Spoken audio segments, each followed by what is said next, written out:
Eh bien, bienvenue tous les deux sur le plateau de la Space TV. Nous avons la chance d'accueillir sur cette émission Monsieur Assad, agriculteur, éleveur au Pakistan. Bienvenue Monsieur Assad sur ce plateau. Yes, bonjour, assalam. Welcome. Thank you very much for having me over here. Merci.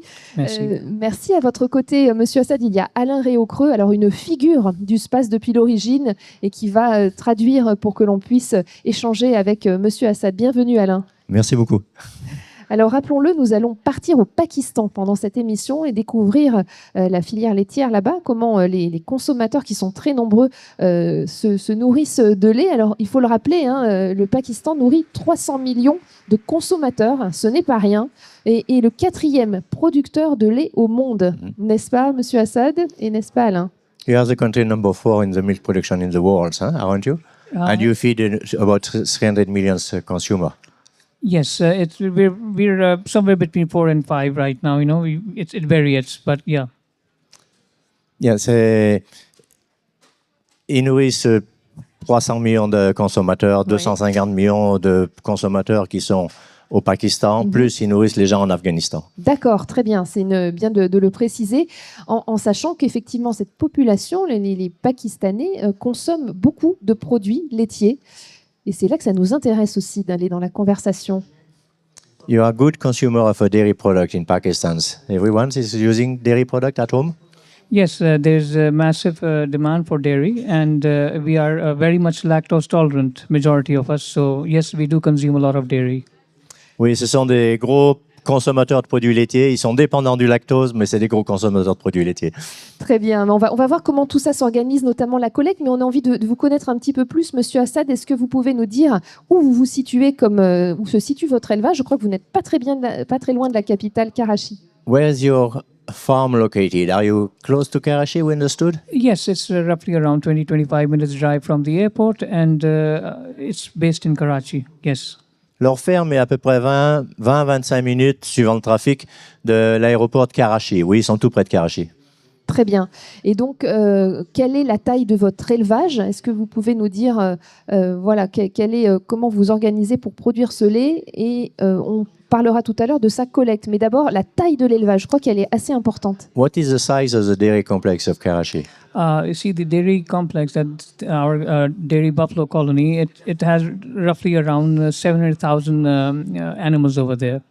Leur unité pour produire du lait pour Karachi, c'est à peu près 700 000 animaux en lactation. D'accord, très bien.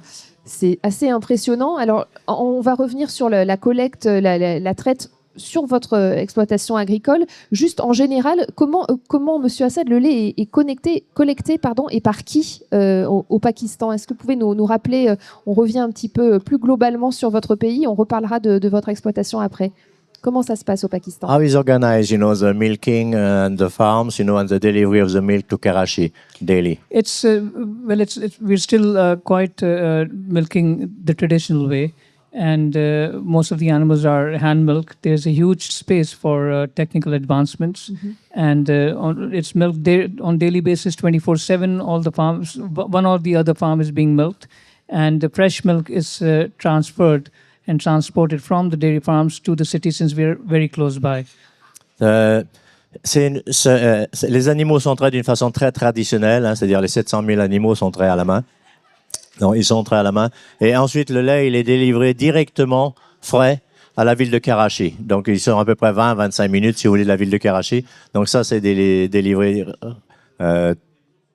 rapidement, si vous voulez, juste après la traite. D'accord, très bien. Et je crois qu'il y a un système très particulier, c'est-à-dire qu'il y a une personne qui s'occupe de 13 vaches, parce que sur un tel chiffre, il y a toute une organisation humaine sur l'exploitation. Pouvez nous expliquer, nous raconter ça un petit peu, Monsieur Assad? Can you explain a little bit the workforce? So there is one man for sorting calves. So what he is doing, what he is like, if you can explain, those weights happen on your farms regularly. Yes. For instance, one a farmer who's going to be milking roughly around 13 cows or buffaloes, and he looks after them, and he does the milking manually. And we try to follow the basic, hygiene processes. But as I mentioned, we are still lacking a lot of technical advancements in our milking processes. That should really help us a lot. Donc chez eux, ils sont organisés de telle façon et ça marche. Donc une personne s'occupe de 13 vaches. Il va traire 13 vaches ou bufflons à la main.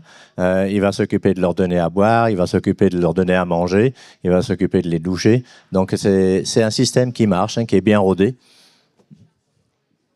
Avec quelle race de vache? Vous avez parlé de bufflon, Monsieur Hassan. Est-ce qu'il y a d'autres races locales peut-être? Which dairy breed do you have at home on top of bufflon? Sahiwal? Yeah, well, we have lots of local breeds over there. We have the Sahiwal, we have the Red Sindhi, but Cholistani, Thari, and then we have the water buffaloes, which is very, very popular back in our neck of woods. And the Fjordstein. And of course, yeah, few Holsteins as well. They are there. So we're working on them as well. So there's a bright future for those exotic animals as well. Donc les animaux qu'ils ont chez eux parmi les 700 000, donc il y a des bufflons, il y a des races locales comme la Sahiwal, et ils ont également des Holstein. Donc les Holstein sont arrivés également chez eux. Est-ce qu'on peut parler aussi transformation? Je crois qu'il y a une tradition au Pakistan. Ce sont les femmes qui transforment les produits laitiers. C'est en train de changer parce que les nouvelles générations de femmes n'ont peut-être pas forcément envie de faire comme leur maman. Alors comment ça se passe? Comment cette transition s'effectue? Is there room, for processing the milk for the new generation of ladies, or they will carry on, to do the tradition like your mother were doing? There is a lot of room and space for women to participate and play their role in processing the milk. Not just processing the milk, I'd like to add further to it that a lot of value addition is required, like making cheese, making yogurt products. And we are seeing a small change, but I'm pretty sure it's going to be growing and catching up very, very rapidly.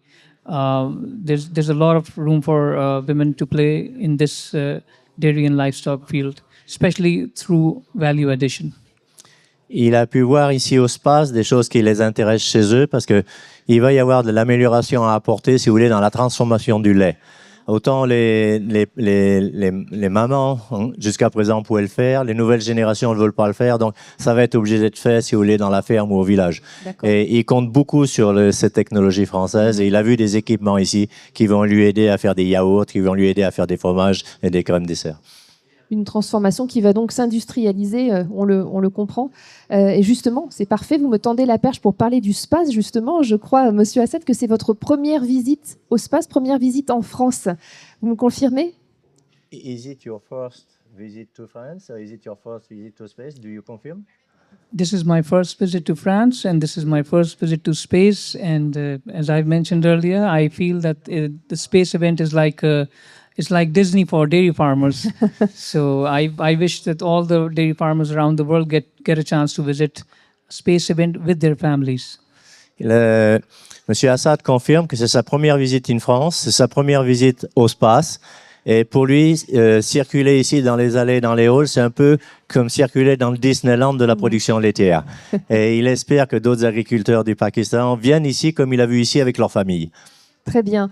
Bon, alors justement, très concrètement, quelles idées, quelles technologies l'ont forcément marqué pendant sa visite? Qu'est-ce qu'il est venu glaner est-ce que c'est des technologies, lesquelles?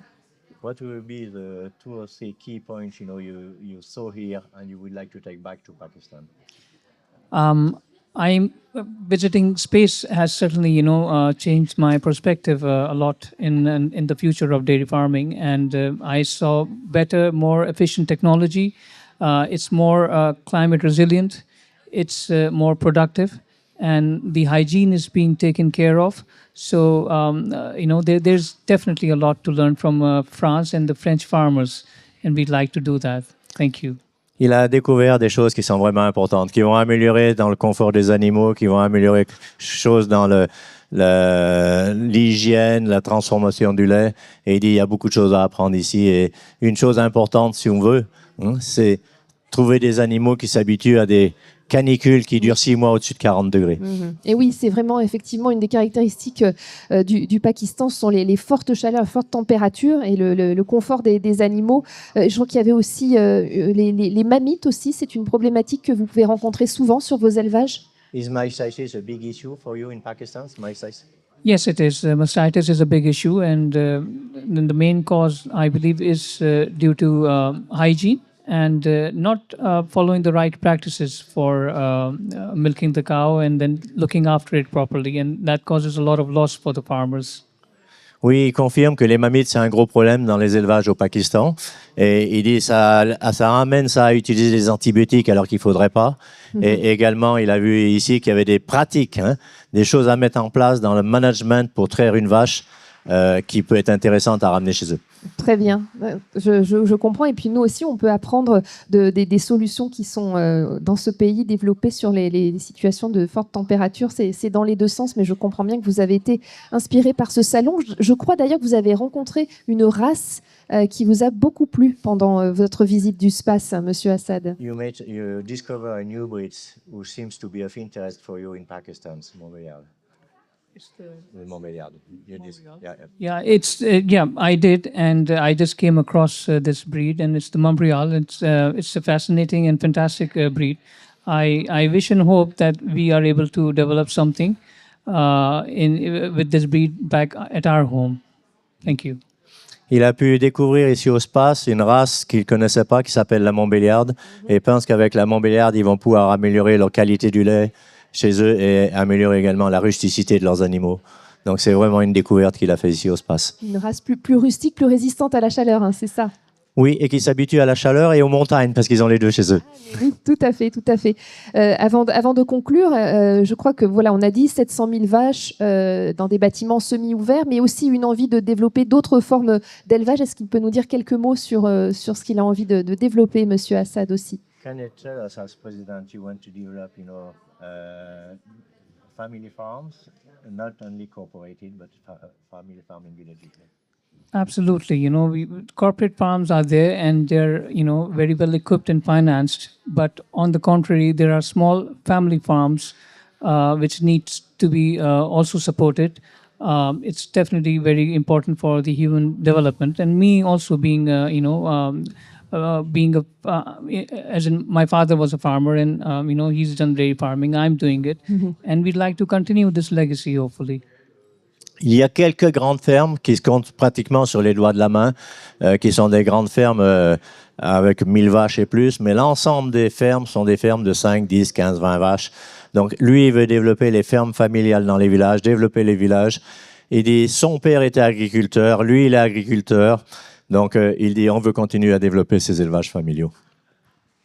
Eh bien, écoutez, je crois qu'on a fait un voyage au Pakistan et au pays du lait au Pakistan grâce à vous. On peut vous remercier, Monsieur Assad, pour votre venue sur le space. On a envie de vous poser une question. C'est, est-ce que vous allez revenir l'année prochaine? Will you come back next year? Definitely. I would love to come back stronger and with more people, hopefully with my family and my wife and kids.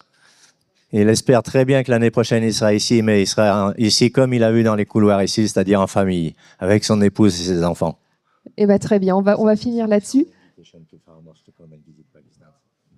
Yes, I would like to invite all our dairy farmers and other farmers as well involved in agri to come and visit Space. It is a must-visit place. Yeah, and put the other way on. He invites a French farmer to come and visit Pakistan. And yes, likewise, we'd like to invite the French farmers to come visit Pakistan and, teach us how to, improve our dairy milking and enjoy buffalo milk over there with us. Alors, traduisez le message important là, qu'a dit Monsieur Assad. Voilà, Monsieur Assad, il dit il va venir l'année prochaine avec son épouse et ses enfants, mais il va également essayer d'amener pas mal d'agriculteurs du Pakistan pour voir un petit peu ce qui se passe, qu'il a vu ici au Space. Super. Et également, il veut envoyer l'invitation à tous les agriculteurs producteurs de lait en France de venir en voir au Pakistan, comment ils font chez eux au Pakistan, peut-être apprendre à partir de comment on va maintenir les vaches quand la température est haute. Donc, je crois qu'il y a des choses à échanger, win-win situation, un gagnant-gagnant. Ah, absolument. On vous remercie donc tous les deux. Monsieur Assad, bon retour chez vous et à l'année prochaine alors, puisque le space est the place to be, on l'a bien compris. Merci beaucoup, thank you very much. Et puis Alain Réaucreux, merci aussi pour votre participation à cette émission. Merci beaucoup. Merci. Merci, au revoir.